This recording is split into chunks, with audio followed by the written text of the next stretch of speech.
The Book of Revelation, Part 60.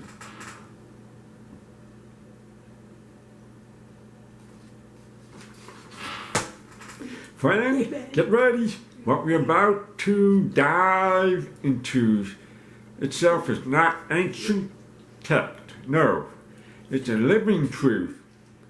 Agreed? Amen? Amen. Fabulous. Okay, let's read Revelation chapter 7, verse 1 to 8. Then I saw 4 angels standing at the 4 corners of the earth, holding back the 4 winds so that they did not blow on earth or the seas or even on any tree. Verse 2. And I saw another angel appear from the east, carrying the seal of the living God. And the angel shouted to the 4 angels who had been given power to harm the land and the seas. Verse 3. Wait, don't hurt the land or the seas or the trees until we have placed the seal of God on the forehead of his servants. Verse 4. And I heard how many were marked with the seal of God. 144,000 were sealed from all the tribes of Israel. Verse 5. From Judah, 12,000. Now skip me. From Reuben, 12,000. From Gad, from 12,000. Verse 6. From Asher, 12,000. From Naphtali, 12,000. From Manasseh, 12,000. Verse 7. From Simeon, 12,000. From Issachar, 12,000. Verse 8. From Zebulun, 12,000. From Joseph, 12,000. From Benjamin, 12,000.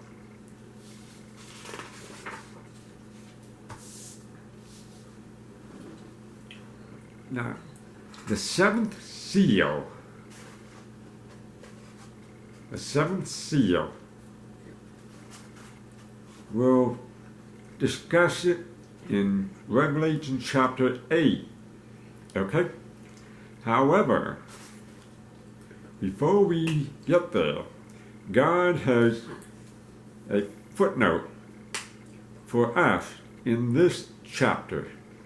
Chapter 7 may be divided into 2 portions, dealing with 2 groups. Verse 1 through 8, the 144,000 Israelite people. And verse 9 through 17, the multitudinous, so many, numerous, so many of them, you can't count, the Gentile. This chapter also portrays God as compassionate, merciful, and loving. This is right, because God is love. 1 John chapter 4, verse 8. In fact, God so loved the world that he has given his only begotten Son, that whoever believed in him should not perish, but have everlasting life. For God did not send his Son into the world to condemn the world, but that the world through him may be saved. John chapter 3, verse 16 to 17. Okay. I have seen some people who said about the 144,000 who God has chosen. They said, quote, God has chosen them, the Gentiles, instead of the Jewish people. No, that's not true. No. The 144,000 itself are Jews only. Because the bride is gone. It's already taken up. Raptured. Yes, that's right. Plus, God has placed the seal on the 144,000 Jews on their forehead. Now, remember this. The last week, the 7 years left, is about what? The Jews. Jews and tribulation. Daniel chapter 9, verse 24 to 27. Okay? The Bible is being very clear about who are the 144,000 people. It's the Jews. Just a group of Jews. Good. Are you with me so far about this? Good. The tribe of Dan is missing. The tribe of Manasseh taking its place, replacing with him.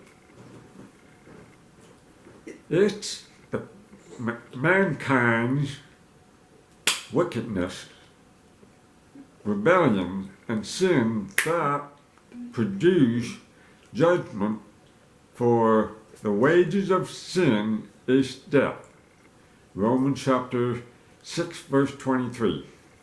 And they who plows the wrongdoing, and those who sow trouble itself would harvest. Job chapter 4, verse 8. Now, I want to explain a little bit about on this Bible verse, Job chapter 4, verse 8, with a clarification, okay? The verse says, they who plows wrongdoing and those who sow trouble harvest it. Means what? When they do wrong and when they cause trouble, they effectively will receive trouble back in their own life. In other words, it's like planting seed, like you plant seed. If you plant apple seeds, you get apples. If you plant trouble, you get trouble. The truth is, your actions produce results. Good actions tend to bring good consequences. Harmful actions tend to bring harmful consequences. What you plant will grow. Job chapter 4, verse 8 teaches the basic life principle. Your actions are like seeds. Whatever you plant will effectively grow back in your life. You will reap good or bad seed. When someone sows kindness, someone usually reaps kindness in return. kind to them, they're kind back to me. When someone sows trouble or wrongdoing, someone will effectively reap trouble. More of that. Why does it matter? Why? The verse invites us to think about, quote, the seeds we sow every day.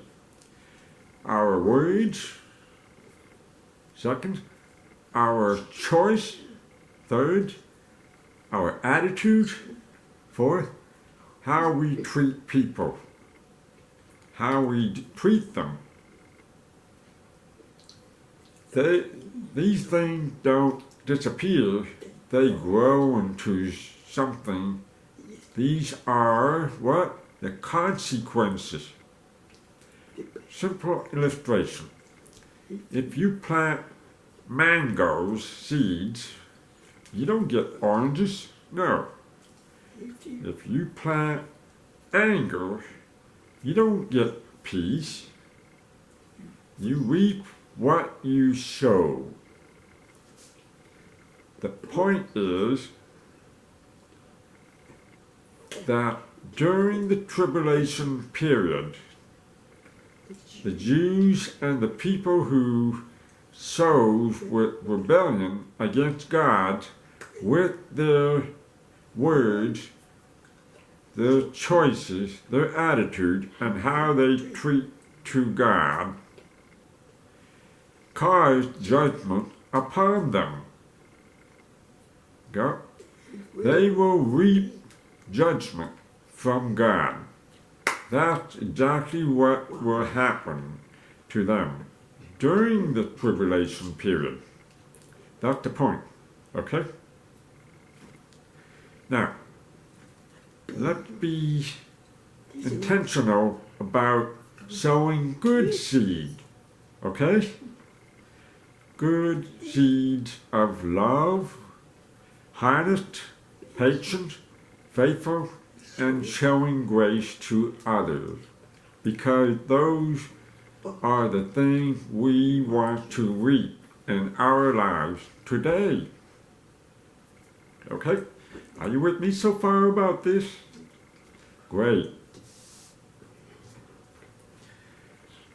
The judgment already described were unleashed because of the hardness of man's heart.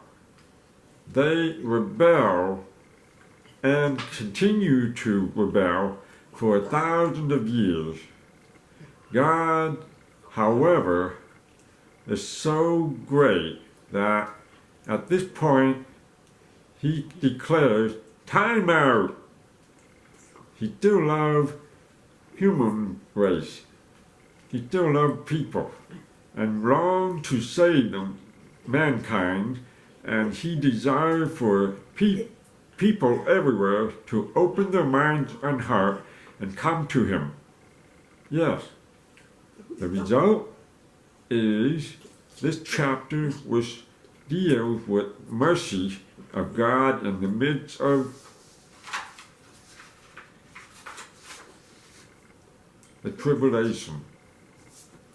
God in love create a lull, means calmness, before the storm, in order to call people to redeem and to revival. 1, verse 1, then I saw the 4 angels standing at the 4 corners of the earth, holding back the 4 winds, so that they did not blow upon the earth or the seas or even on any trees. Now, did you notice that in verse 1 that says, quote, hold back the 4 winds so that they did not blow? Now, you know about the hurricane, the tornadoes, and the cyclones. Hurricanes labeled as Category 1 to Category 5. Tornadoes labeled as EF0 to EF5. EF means what? Enhanced fugitive scale. Now, remember this. We are talking about the tribulation hour. Okay?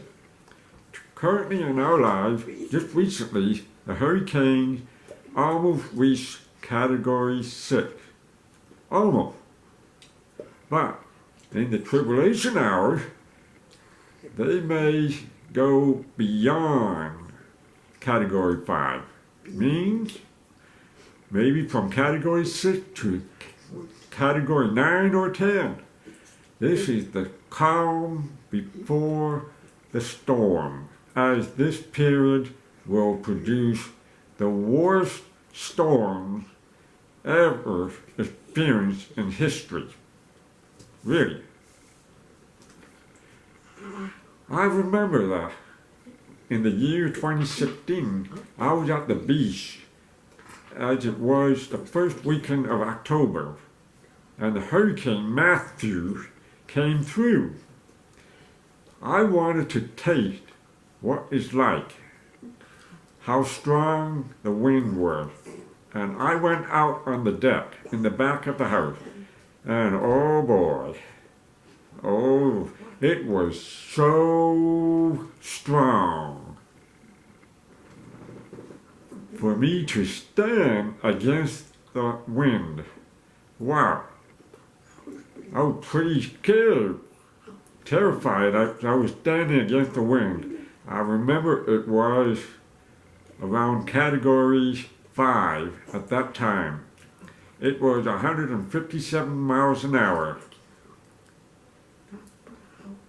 It was very high and deep, intense wind. So from Category 6 to 10, it would be more than 200 miles an hour or higher. The destructive wind would be so bad during the tribulation hour.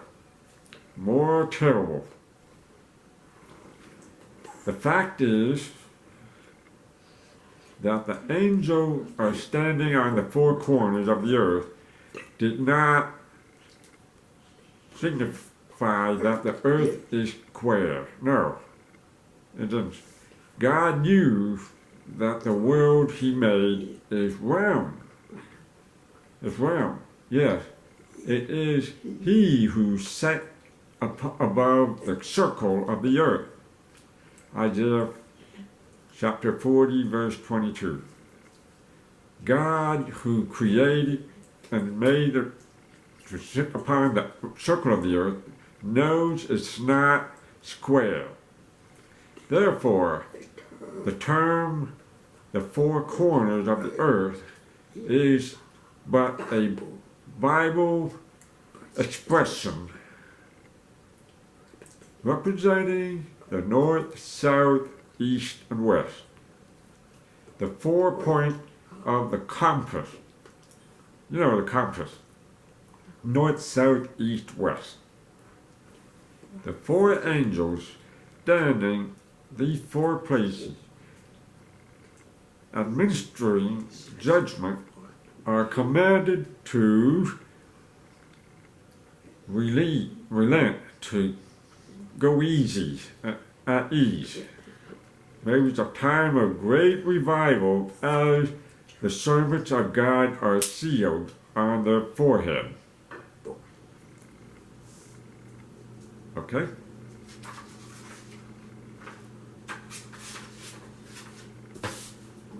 Okay, I'm going to stop right here.